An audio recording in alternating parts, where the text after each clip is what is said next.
कहाँ से हुई थी? समेकित क्षेत्रीय कौशल्य विकास पुनर्वास एवं दिव्यांगजन सशक्तिकरण केंद्र ये एक जो संस्था है या केंद्र है, ये हर राज्य में स्थित होता है और ये सामाजिक न्याय व अधिकारिता मंत्रालय के तहत एक राष्ट्रीय संस्थान के प्रशासकीय नियंत्रण में इसको कार्यान्वित किया जाता है।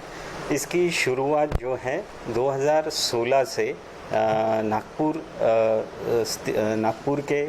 यशवंत स्टेडियम स्थित जो क्रीड़ा प्रबोधिनी हॉल है, वहाँ पे इसकी शुरुआत हुई। ये संस्थान शुरुआती दौर में जो नेशनल इंस्टीट्यूट है, national institute for the empowerment of person with multiple disability means बहुविकलांगता दिव्यांगजन सशक्तिकरण संस्थान चेन्नई के अंतर्गत इसकी पहल हुई थी और 2016 से 2020 तक ये संस्थान जो है ये निपमेट चेन्नई के प्रशासकीय नियंत्रण में कार्यरत था। हाल ही में 2021 इस वर्ष से इस संस्थान को रीडिस्ट्रीब्यूशन के तहत अभी प्रशासकीय नियंत्रण के अंतर्गत जो कामकाज कर रहा है वो है Ali Yavar Jung national institute for speech and hearing disabilities Mumbai. तो अभी आगे हम इनके ही प्रशासकीय नियंत्रण में इसका कार्य शुरू रखेंगे और इसमें विशेषतः जो दिव्यांगजन होते हैं इसमें किसी भी वयोमर्यादा ऐसी कुछ नहीं रहती है। किसी भी प्रकार के दिव्यांग जो हैं उनके लिए यहाँ हम अलग अलग जो केंद्र सरकार की और राज्य सरकार की जो योजनाएं हैं वो सुचारू रूप से चलाते हैं।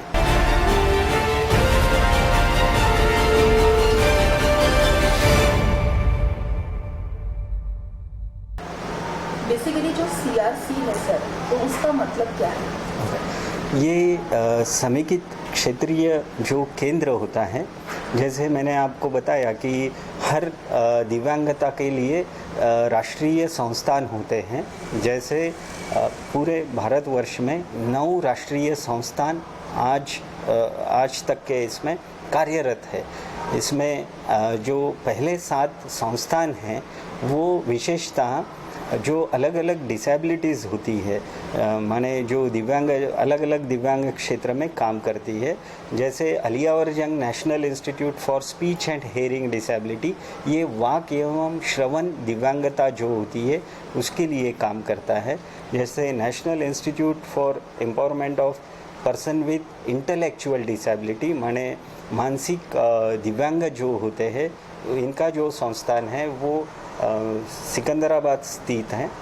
तो उसमें जो मानसिक रूप से जो दिव्यांग होते हैं उनके लिए ये कार्य करता है। तो इसी तरह अलग अलग 7 दिव्यांगता के लिए अलग अलग नेशनल इंस्टीट्यूट बने हुए हैं और इन नेशनल इंस्टीट्यूट के तहत अलग अलग रीजनल सेंटर माने क्षेत्रीय केंद्र होते हैं जो कार्य करते हैं, जो एक डिसेबिलिटी को लेके कार्यरत होते हैं। बट सरकार और सामाजिक न्याय अधिकारिता मंत्रालय द्वारा एक पहल और की गई कि जो बहुविकलांग या सारे दिव्यांगता को मद्देनज़र रखते हुए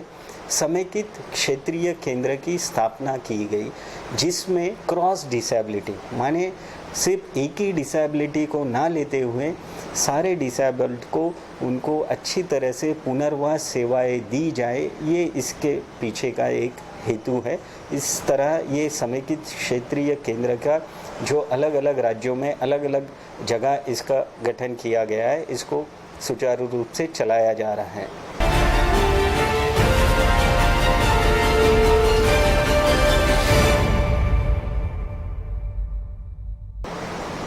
एज पर गवर्नर फंडिंग जो हम बात करते हैं, तो ये संस्था के लिए गवर्नमेंट का कुछ हेतु है या फिर गवर्नमेंट से कुछ फंडिंग यहाँ पे आते हैं? ये जो समेकित क्षेत्रीय केंद्र को जो फंडिंग का विषय है या वित्तीय अर्थसहाय्य जो होता है, ये सामाजिक न्याय अधिकारिता मंत्रालय के अंतर्गत जो विशेष रूप से हमारा दिव्यांगजन सशक्तिकरण विभाग होता है DEPWD, उसके तहत इसको नेशनल लेवल पे ही फंड अलोकेशन होता है। जो फंड अलोकेशन माने वित्तीय सहायता दिया जाता है, जिनके प्रशासकीय नियंत्रण में हम कार्यरत होते हैं, जो नेशनल इंस्टीट्यूट होते हैं, राष्ट्रीय संस्थान होते हैं, जैसे हमारा अलियावर जंग नेशनल इंस्टीट्यूट है, उनके तहत फिर हमें ये वित्तीय सहायता हमें मिलता है CRC को चलाने के लिए।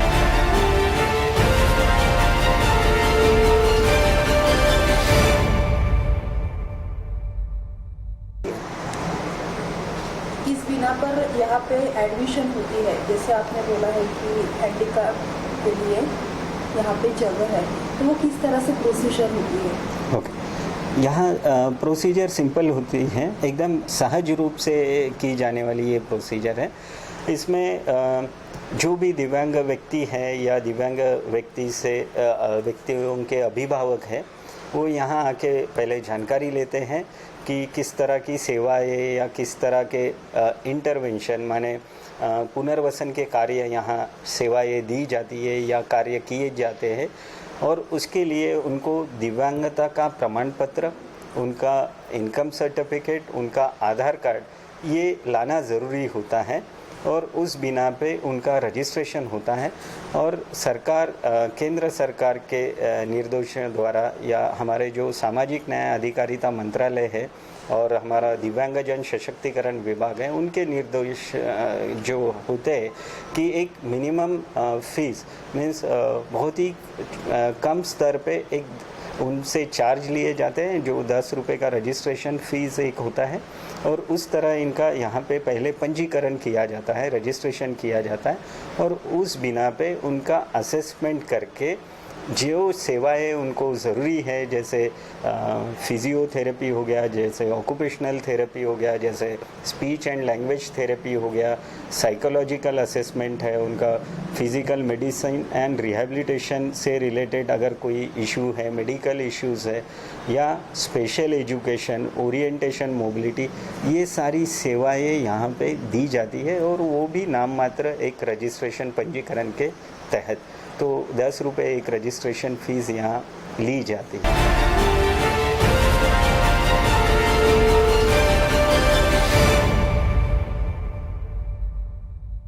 जैसे सर हम सबको पता है कि कोरोना की पैंडेमिक सिचुएशन शुरू है, हालांकि हम सबको पता है अभी कहीं हद तक क्वेश्चन कम होते हैं, लेकिन जब कोरोना की पैंडेमिक सिचुएशन शुरू हुई तो वो सिचुएशन में ये संस्था के मार्फत बच्चों के लिए क्या काम किए गए और फिर किस तरह की एक्टिविटी यहाँ पे प्रदान हुई? पैंडेमिक, ये जो कोविड-19 पैंडेमिक का जो दौर चला, जो शुरुआती दौर था, उसमें बहुत ज़्यादा निर्बंध लगाए गए थे, और उसके तहत जो सेवाएं यहाँ पे लोग लेने आते थे या हम लोग प्रदान करते थे, उसमें बहुत फ़र्क गिरने लगा था, क्योंकि लोगों को यहाँ आने के लिए जो ट्रांसपोर्टेशन सेवाएं हैं या जो भी रिस्ट्रिक्शन थे, उसके तहत उनको ये सेवाएं उपलब्ध नहीं हो पा रही थी। तो उसके लिए हमने सबसे पहले पहल की कि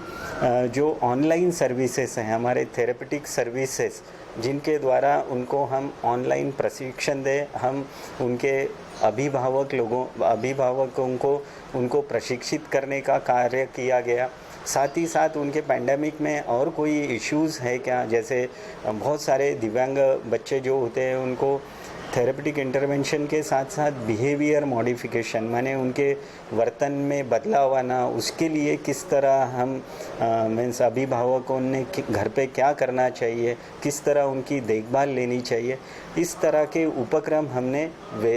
ऑनलाइन के माध्यम से उनके लिए कंटिन्यूअस सेशन जो हमारे वर्किंग दिनों में हमने चलाए, तो इससे बहुत अच्छा फ़ायदा हुआ, और जो अभिभावक है उनका भी एक इंटरेक्शन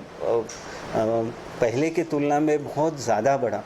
और बहुत सारी ऐसी चीज़ें थी कि जो उनके रिक्वायरमेंट बेस या नीड बेस थी, उनको हम फुलफ़िल करने के लिए कार्यरत रहे। साथ ही साथ इस पैंडेमिक में हमने एनएमसी के द्वारा जो योजनाएं दिव्यांगों के लिए चलाई जा रही थी, जो स्टेट गवर्नमेंट की जो दिव्यांगों के लिए योजनाएं थी, वो उनके पास पहुंचाने के लिए हमने ये ऑनलाइन का एक माध्यम चुना। साथ ही साथ कुछ राशन किट या जो हमारे पास कुछ साहित्य या उपकरण जो थे, जो जिनकी रिक्वायरमेंट बच्चों को थी, जैसे सीपी चेयर हो गया, जैसे टॉयलेट चेयर हो गया, साथ ही साथ व्हील चेयर, तो इस तरह की जो चीज़ें सरकार के एडिप स्कीम के तहत दी जाती है, वो सारी सुविधाएं हमने ऑनलाइन के माध्यम से उनसे कांटेक्ट करके उन तक पहुंचाई हैं।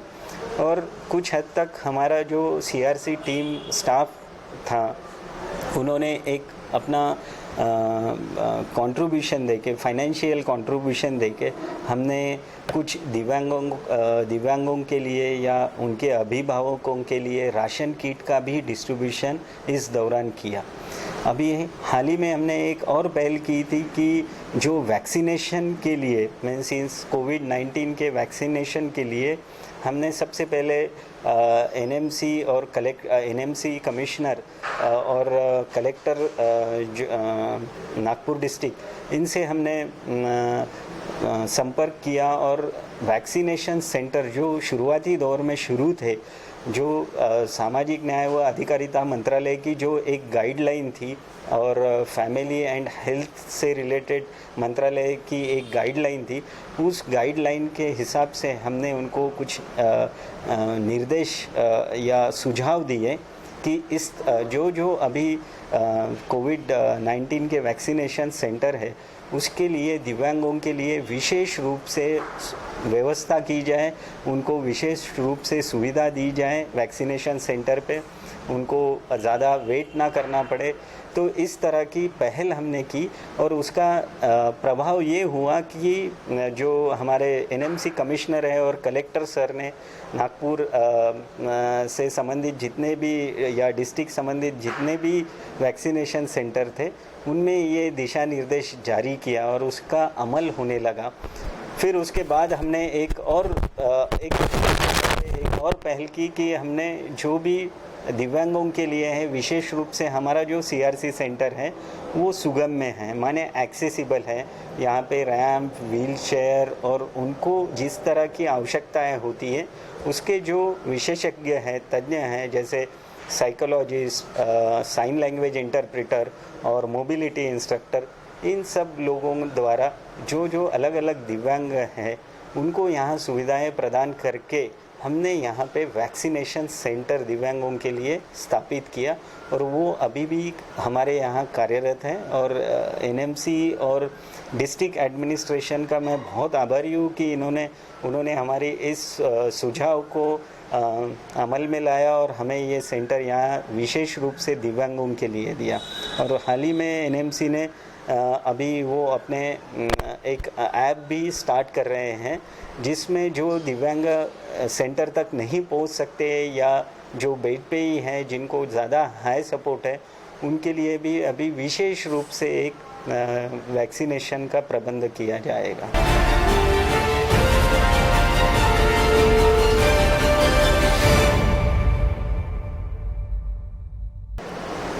अगर हम एजुकेशन सेक्टर वाइज अगर बात करते हैं, तो ये संस्था के मार्फत बच्चों के लिए क्या योजनाएं हैं?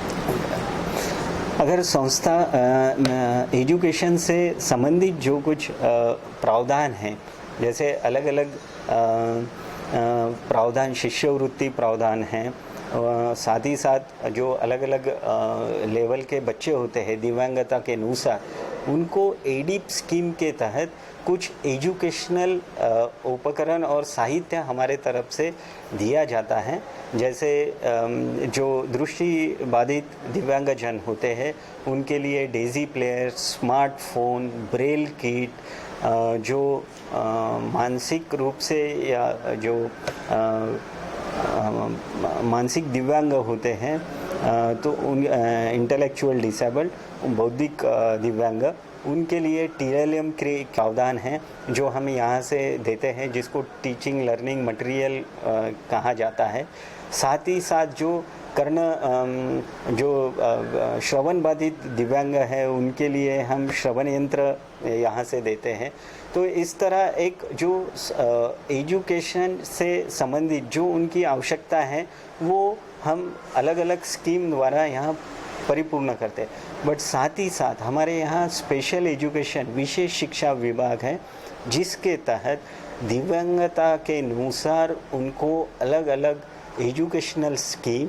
उनके एजुकेशनल प्लान और एजुकेशनल गाइडेंस की सुविधा दी जाती है। तो इसमें जो प्राइमरी लेवल के हैं या मिडिल स्कूल या हायर एजुकेशनल लेवल की जो सुविधाएं उनको मिलनी चाहिए, और जो केंद्र सरकार स्थित और राज्य सरकार स्थित जो योजनाएं हैं शिक्षा के प्रति वो भी उनको दी जाती है। बट जितने भी दिव्यांग बच्चे हमारे यहाँ आते हैं उनको स्कूल रेडीनेस के तहत या प्री स्कूल लेवल पे हमारे यहाँ उनका एजुकेशनल मैनेजमेंट किया जाता है, या हम बोल सकते हैं स्कूल रेडीनेस के लिए उनको तैयार किया जाता है। तो इन बच्चों को हम स्लॉट वाइज माने अलग अलग टाइम वाइज उनको बुलाया जाता है और उस तरह पे उनके लिए विशेष शिक्षा का प्रबंध किया जाता है, और अलग अलग योजना के शिक्षा के संबंधित योजनाओं के बारे में भी उनको और उनके अभिभावकों को बताया जाता है। हाल ही में हमने दृष्टिहीन दिव्यांगों के लिए जो स्पर्धा परीक्षाएं होती है, जो कॉम्पिटिटिव एग्ज़ाम है, उनके बारे में हमने बताया है। उसी तरह जो श्रवण बाधित बच्चे होते हैं जो 12th के बाद एजुकेशन करना चाहते हैं और उनके लिए किस तरह शिक्षा के अलग अलग तरीके के माध्यम हैं, इसके लिए भी हम उनको हमारे यहाँ से परामर्श देते हैं। और जो संस्थाएं हैं, गैर संस्थाएं इसमें, गैर सरकारी संस्थाएं इसमें कार्यरत है, उनके साथ हम कोलैबोरेशन करके उनकी शिक्षा के आगे की शिक्षा के लिए हम जुड़ते हैं और उस पर प्रभावी रूप से हम कार्य करते रहते हैं।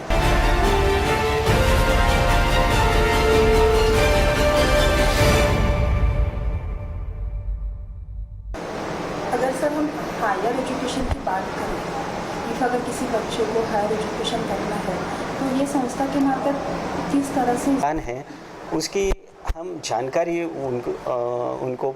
देते हैं, और साथ ही साथ जो संस्थान या जो सरकारी संस्थान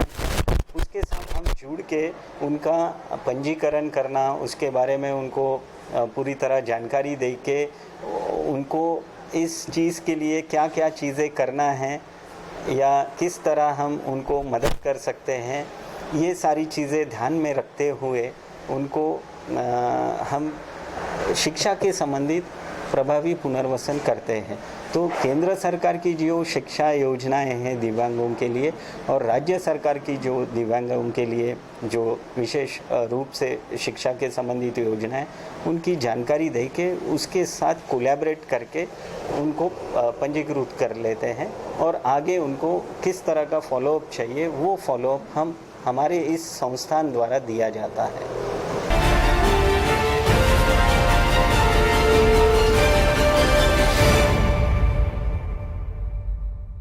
जैसे अगर हम बात करें सर, तो अब तक कितने लोगों को यहाँ से लाभ प्राप्त हुआ है और कहाँ से बच्चे यहाँ संस्था में आए हैं अभी तक? हाँ, ये जो समेकित क्षेत्रीय केंद्र होता है ये पूरे स्टेट के लिए होता है, और इसका जो कार्य क्षेत्र होता है ना कि एक पर्टिकुलर डिवीज़न लेवल पे या डिस्ट्रिक्ट लेवल पे ना होके ये पूरे राज्य से संबंधित होता है। तो हमारे यहाँ पे अगर हम एक आंकड़ा देखें जैसे नागपुर डिस्ट्रिक्ट का, तो लगभग नागपुर डिस्ट्रिक्ट में ही अकेले 1,13,941 इतने दिव्यांगों की संख्या है 2011 के जनगणना अनुसार। तो उस आंकड़े को भी हम मद्देनज़र रखते हैं। तो अब तक जो यहाँ पे कार्यरत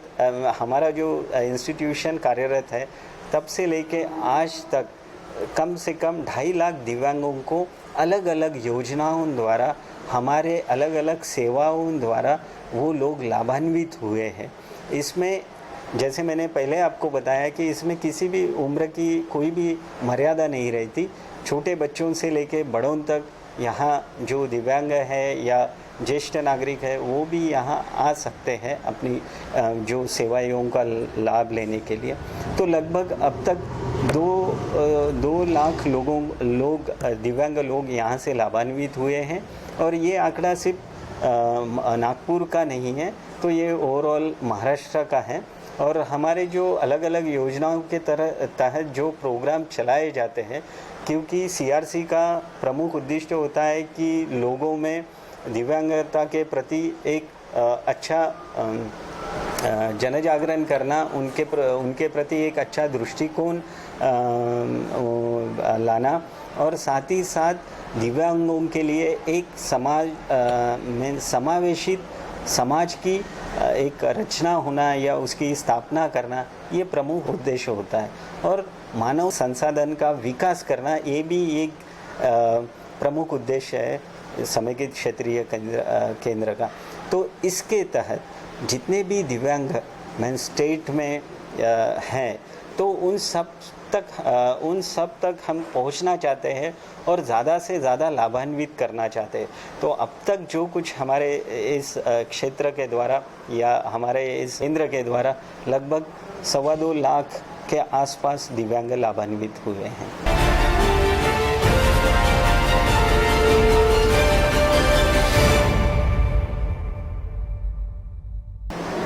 अगर हम रेलवे स्टेशन या बस स्टॉप की अगर बात करें सर, तो वहाँ पे ज़्यादातर, अगर हम एक पर्टिकुलर आंकड़ा तो नहीं पता, लेकिन हम देखते कि वहाँ भी दिव्यांग विद्यार्थी हो गए या फिर लोग हो गए, बड़े हो बूढ़े हो, वो भी उपस्थित रहते। तो उनके लिए आपके संस्था के मार्फत अभी तक कुछ काम किया गया है? या हमने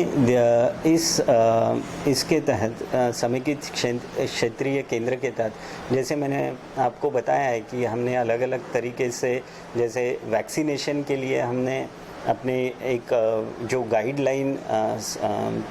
सामाजिक न्याय अधिकारिता मंत्रालय के तहत जो दिव्यांगजन सशक्तिकरण विभाग है, उसके तहत हमने जो गाइडलाइन उन्होंने जारी की थी, वो गाइडलाइन को हमने उसके तहत जो सुझाव दिए थे, वो सारे सुझाव हमने एनएमसी के सामने रखे थे। और उसके तहत जो जिस तरह वैक्सीनेशन की फैसिलिटीज़ दिव्यांगजनों के लिए अवेलेबल की गई या उनको फर्स्ट प्रेफरेंस दिया गया, उसी तरह हमने, जैसे आप रेलवे स्टेशन या बस स्टॉप, यहाँ पे भी हमने इस तरह के दिशा निर्देश जो गाइडलाइन हैं उसके लिए क्या कर सकते हैं या किस तरह की पहल की जाए, ये सारी चीज़ों पे हमने काम किया है। और धीरे धीरे इसमें बदलाव दिख रहा है और बहुत सारे प्रावधान जो है वो अभी दिव्यांगों के लिए रेलवे स्टेशन पे और बस स्टॉप पे आप देख सकते हो। और आगे भी इसके लिए हम लोग पूरी तरह दिव्यांगों के लिए किस तरह फैसिलिटीज़ का नियोजन हो, किस तरह उनको एक्सेसिबिलिटी इन्वायरमेंट मिले, इसके लिए भी हम इस केंद्र के माध्यम से हम और ज़्यादा प्रयास करेंगे और पहल करेंगे, ताकि दिव्यांग लोगों को एक सहजता का वातावरण वहाँ पे मिले।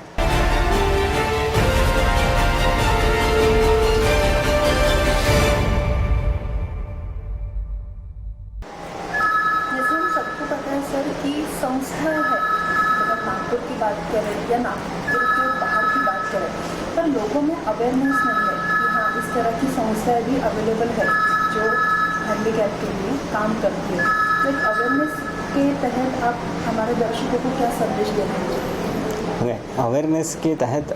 जैसे आपने बोला कि इस संस्था के बारे में लोग नहीं जानते हैं, तो इस तरह का तो नहीं है। मैं ये कहना चाहूँगा इस पे कि जैसे हमारा एक मोटिव है या हमारा एक उद्देश्य है कि समाज में दिव्यांगता प्रति एक अच्छा दृष्टिकोण निर्माण हो, समावेशित समाज की निर्मिति हो। तो इसके तहत लोगों का ये रहता है कि ये पर्टिकुलर दिव्यांगों के लिए हैं, तो हमें इससे ज़्यादा लाभ नहीं या सेवाएं जो है वो मिलती नहीं। बट मतलब एक तो मैं बोलना चाहूँगी सर कि संस्थाएं हैं बट लोगों को अवेयरनेस नहीं है, लोगों को पता नहीं चलता कि हाँ ऐसी संस्थाएं हैं जो लाभार्थियों के लिए बहुत अच्छा काम करती है, तो उसकी रिगार्डिंग क्या है? हाँ, तो उसके रिगार्डिंग जैसे हमारे जो अवेयरनेस प्रोग्राम चलते हैं, जैसे कुछ हमारे स्पेशल डेज होते हैं या जैसे कोई सेलिब्रेशन होता है, तो उसमें हम जन जागृति के माध्यम से जैसे पथनाट्य या स्ट्रीट प्ले और जैसे पेपर में कुछ आर्टिकल देना या न्यूज़ देना, तो इस तरह के कार्य हम कर रहे हैं और ये ज़्यादा से ज़्यादा आम जनता तक पहुँचे हमारे दिव्यांगता संबंधित ये कार्य या ये सेवाएं यहाँ होती है, तो इसमें और हम पहल करेंगे। अभी हाल ही में हमने एक दिव्यांगों के लिए कोविड टाइम में जब बहुत ज़्यादा कड़े निर्बंध थे, उस टाइम हमने दिव्यांगों के लिए एक टैलेंट शो, युवा टैलेंट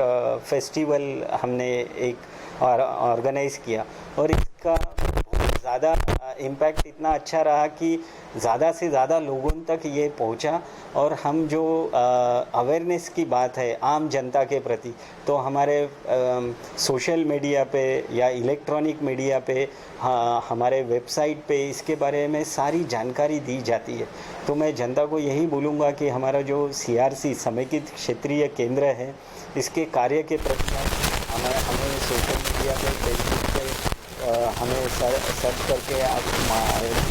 इसकी मालूमात ले सकते हैं। साथ ही साथ हमारा वेबसाइट है, उस पर भी आपको बहुत सारी जानकारी मिलेगी और हमारे जो भी अवेयरनेस प्रोग्राम चलते हैं उसमें आप ज़्यादा से ज़्यादा संख्या में शामिल करना चाहेंगे हम आम जनता को भी, ताकि उनको हमारे इस कार्य के बारे में पता चले।